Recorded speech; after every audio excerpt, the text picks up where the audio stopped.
Meanwhile, I'm Tristan Sykes, co-founder of Just Collapse, a decentralized activist platform dedicated to socio-ecological justice in face of inevitable collapse. It's useful to note, perhaps at this point, that right now, the US war machine continues to occupy the oil-rich region of northeast Syria, stealing as much as 80% of the daily supply, despite having never been invited into the country. That's arguably invasion and occupation, both. At the same time, former CIA Director Panetta, regarding Ukraine, recently publicly stated that intelligence analysts are putting the potential use of nuclear weapons as high as 1 in 4. That is mad. Mutually assured destruction. A near-term, clear, and present danger that makes me hope that we can all live long enough to die of climate change. I'm a Cold War kid. I became aware of the threat of mutually assured destruction around the age of 10, 1983. Sometime after the wall came down and nuclear disarmament was sabotaged by the deep state, despite the apparent goodwill of both Reagan and Gorbachev, later in the 90s, no blood for oil was a common banner and rallying cry that I encountered at the anti-war rallies that I frequented. Despite the election in America of an oil prince as American president, at the time I thought the wars were simply part of the corporate capture of the USA, that this was merely the war profiteering that General Smedley Butler once referred to when he stated, "The war is a racket." The value, the shareholders of Raytheon, Lockheed Martin, Boeing, etc., are of course just one side of the scam. The other side is all the shiny new rebuild contracts secured from the newly installed regime after you've destroyed the country. What I didn't realize then at those peace rallies was that not only does oil grease the wheels of the war machine, it is essential to its existence. Indeed, oil is the master resource from which all others are born, and oil is essential for maintaining all our existences. Oil, unfortunately, is life. 4 Hiroshima bombs every second. That's how much extra warming we're adding to our atmosphere, 4 per second.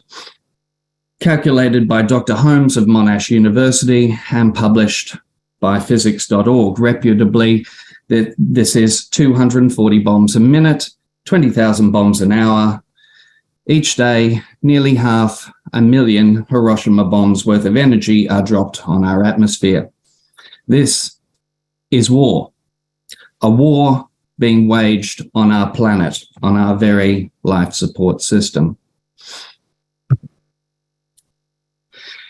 No, Houston, we do not have a problem. Problems have solutions. What we have is a predicament.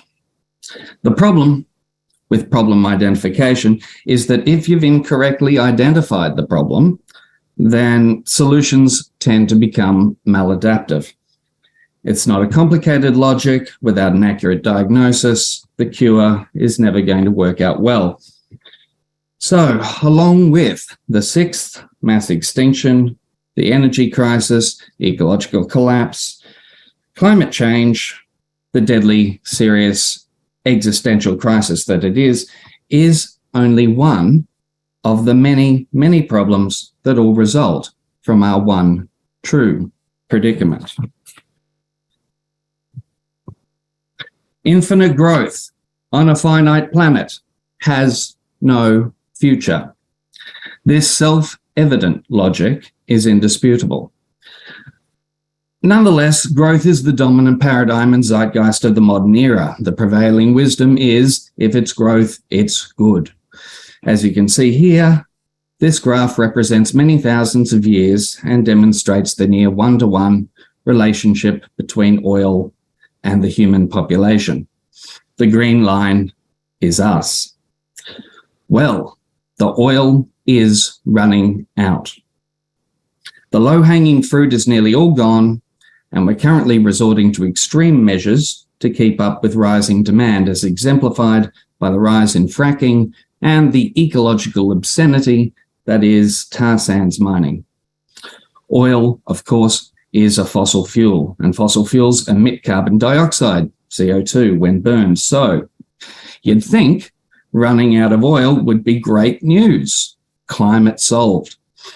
Well, unfortunately, it's more complicated than that. You have to ask yourself, if the oil runs out, what's going to happen to the green line? What's going to happen to us? No, this is not a problem. This is a predicament, and it is terrifying. So, well, can't we just replace the energy from oil with energy from other sources? No. No, we can't. So-called renewable energy is made with fossil fuels and requires fossil fuels to be maintained. Renewable energy cannot self-replicate. Furthermore, fossil fuels produce the fertilizer made through the Haber-Bosch process that enables us to feed the 8 billion people and growing. The tiny addition, if you can see it at the top of the graph, is the contribution of renewable, in inverted commas, renewable energy being added to the energy supply. Being added, it is not replacing it. If it is even possible, which it's not, that we could build or retrofit all the systems, the energy, mining, production, and transport, this would require an extraordinary hypergrowth transition requiring massive fossil fuel inputs.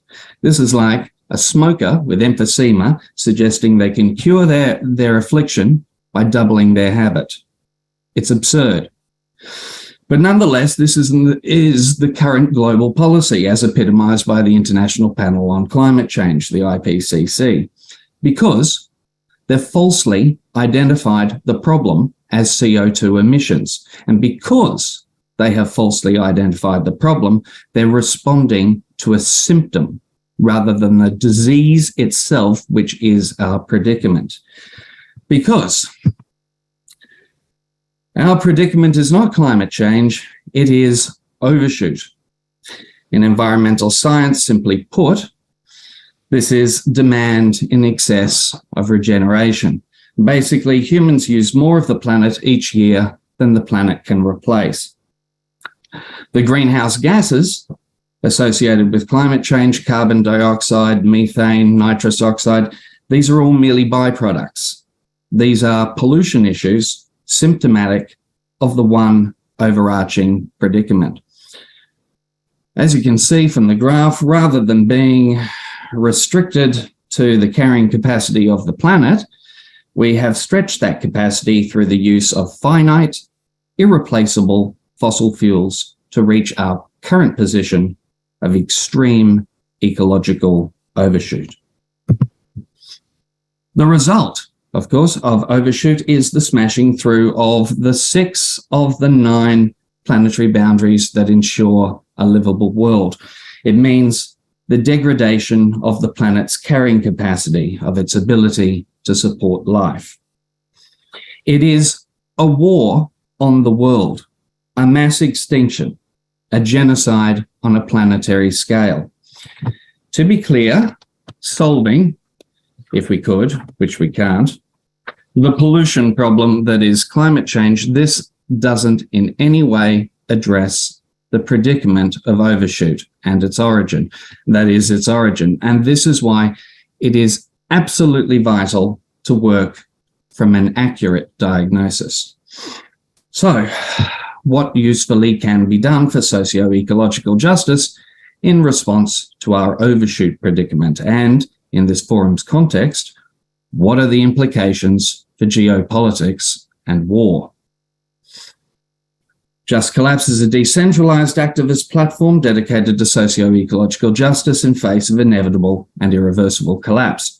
We advocate for insurgent planning as a response to the failure of governments to address our predicament, because as systems of governance break down as part of unavoidable global systemic collapse, a radical relocalization becomes inevitable and people will have to organize themselves.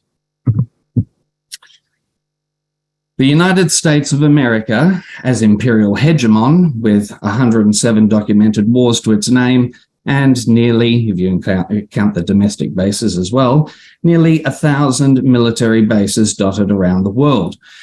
The USA is correctly identifiable as the central character in the theatre of war.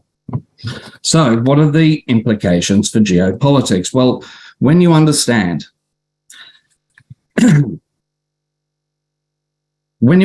that all growth, GDP, and progress is enabled by fossil fuels, a great deal of military adventurism becomes more clearly seen.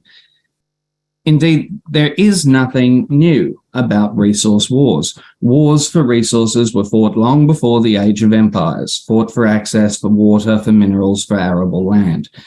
Israel's annexation of the Golan Heights under Netanyahu is just one modern example. In 1977, President Jimmy Carter's address to the nation attempted to convey the seriousness of what happens when the oil runs out.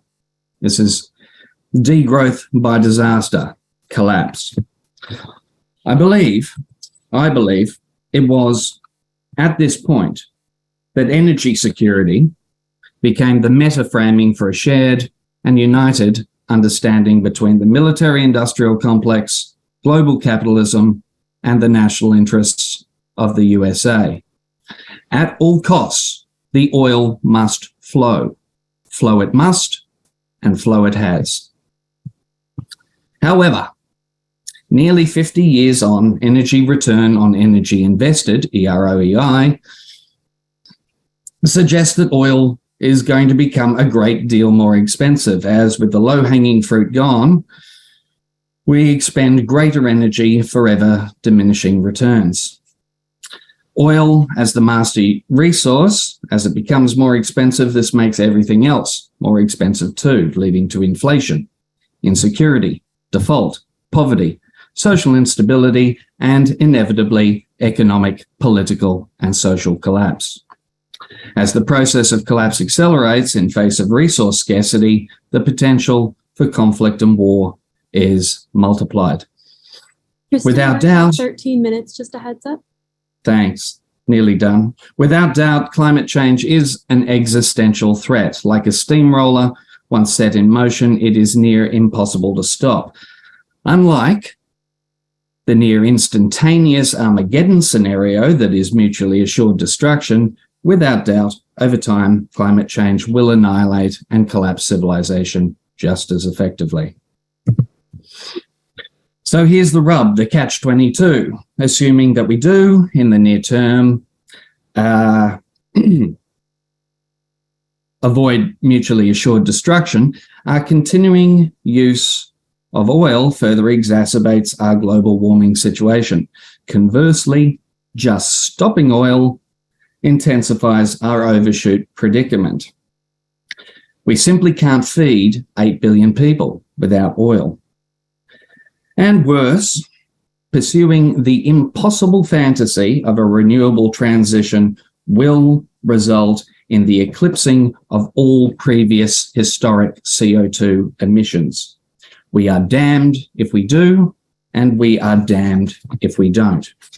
Catch 22. Can the world come together and put their national interests aside in face of our predicament? Arguably, no. No, they won't. Far too much momentum resides in these complex systems to neatly turn them around by either democratic process or revolution. Can the empire collapse and decline gracefully to avoid impacting the rest of the world as it passes its unipolar hegemonic moment? No, it can't. The imperial hegemony is supported by the momentum of a myriad of complex and entangled systems. Yes, it will ultimately collapse, but fighting tooth and nail, it's very likely to take everything else with it. In context of war in a changing climate, is war inevitable? The answer, unfortunately, is yes. Outside of a unified world of socio-ecological solidarity, as scarcity impacts national interests, conflict becomes inevitable on global, national, regional, and even local scales. So, what can we do in face of this bleak assessment? We can engage locally in our communities for socio-ecological values. Meet your neighbours, have conversations, forge bonds, and make plans. Ultimately, either we come together as communities in our hour of need, or we will come apart. Collapse is inevitable. Justice is not. Just collapse. Thank you.